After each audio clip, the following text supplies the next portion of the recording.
નમસ્કાર ખેડૂત મિત્રો, તારીખ 13/1/2025 વાર સોમવાર. આજે આપણે કપાસના ભાવની માહિતી મેળવવાના છીએ, પણ તે પહેલા મારી આ જેસ માર્કેટ યાર્ડ ચેનલ ઉપર નવા આવ્યા હોય તો સબસ્ક્રાઇબ જરૂર કરી નાખજો, જેથી કરીને તમને દરરોજ તાજા બજાર ભાવ તેમજ કપાસની માહિતી મળતી રહે. તો ચાલો મિત્રો, ચાલુ કરીએ આજના કપાસના ભાવની માહિતી. તો ખેડૂત ભાઈઓ, હાલ બજારમાં કપાસના ઓછા ભાવો અંગે રાજ્યના કૃષિ મંત્રી રાઘવજી પટેલે કહ્યું હતું કે નિકાસની માંગ ઓછી છે અને ઉત્પાદન વધુ છે, ત્યારે સ્વાભાવિક રીતે આવું થાય. આમ ભાવો વૈશ્વિક માંગ અને પુરવઠા પર આધારિત છે.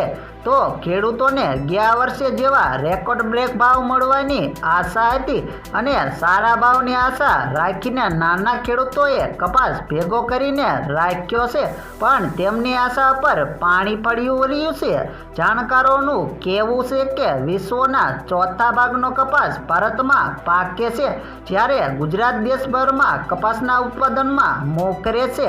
આમ ભારત સરકારના ટેક્સટાઇલ મંત્રાલયના અહેવાલ પ્રમાણે ભારતમાં 4 કરોડથી વધુ ખેડૂતો કપાસના પાક સાથે જોડાયેલા છે.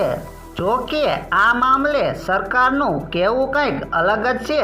ગુજરાત સરકારનું કહેવું છે કે ખેડૂતોને ભલે નફાકારક ભાવ ન મળતા હોય, પણ પોષણક્ષમ ભાવો તો મળી જ રહ્યા છે. ગુજરાતના કૃષિ મંત્રી રાઘવજી પટેલે રાજકોટ ખાતેની એક પત્ર પરિષદમાં જણાવ્યું હતું કે ખેડૂતોને હાલ 1500 રૂપિયાની આસપાસ ભાવો મળી રહ્યા છે. તે પોષણક્ષમ છે, જે ભલે ઝાઝા નફાકારક ન હોય, પરંતુ ભૂતકાળમાં ન મળ્યા હોય તેટલા ભાવો તો તેમને મળી જ રહ્યા છે.